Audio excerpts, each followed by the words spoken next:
Hello, my name's Shay, I'm from Avio. Before we start, each unit that we send out is individually tested before it leaves us. So this video is designed to show us and yourself if you have any problems, what they are and what we can do to help. Check 1, you want to check the battery.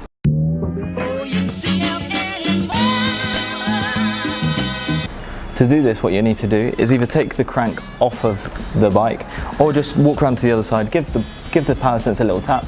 If it's flashing, the battery is fine. The battery should be flashing every 2 seconds once it's not connected to a device. So take the crank off, have a look, make sure there's a fresh battery in there and give it a little test. Check 2, you want to check the comms.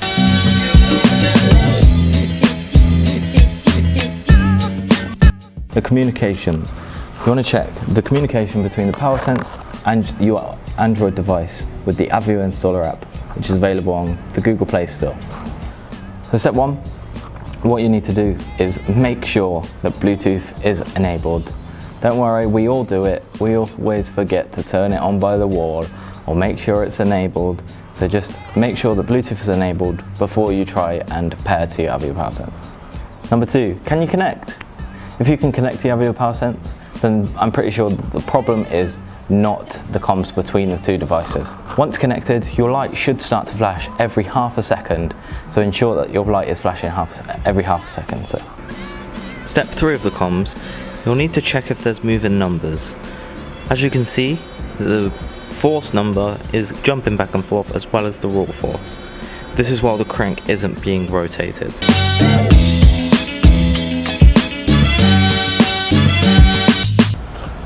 Don't worry, I don't expect you to know what that is on our app yet.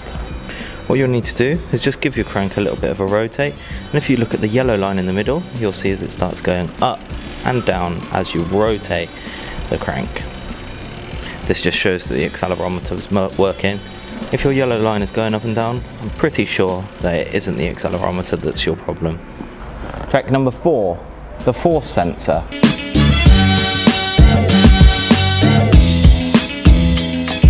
The first way to check your raw force is by looking at the raw force number, believe it or not. You're looking for a number around 200 to 210, anything in that range is good.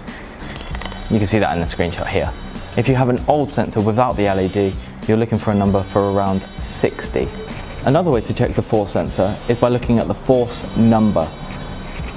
When in the 6 o'clock position, you're looking for a number around 0 to 1-ish. You can see that in the screenshot here. Don't worry if it's not in that range, it's not the end of the world. You don't need to send it back. Once at 9 o'clock, you're looking for a number around 2 to 3-ish. You can see that in the screenshot here. Again, it's not the end of the world if it's not, just more accurate if it is. Next up, what you'll need to check is the top 2 lines of the Avio installer app. What you'll need to do is apply the brakes, hold down pressure on your crank. You'll see with pressure, you can see that there's the top 2 lines, which is the force number and the raw force number going up and down as you apply pressure. When you have a 10 kg weight applied, you're looking for a force number of around 98. Also, remember when you're doing a 10 kg calibration, you need to hold down the 0 offset button and then the 10 kg calibration button appears. Obviously, don't press this button if you don't have a 10 kg weight on your crank. Check 5, calibration settings.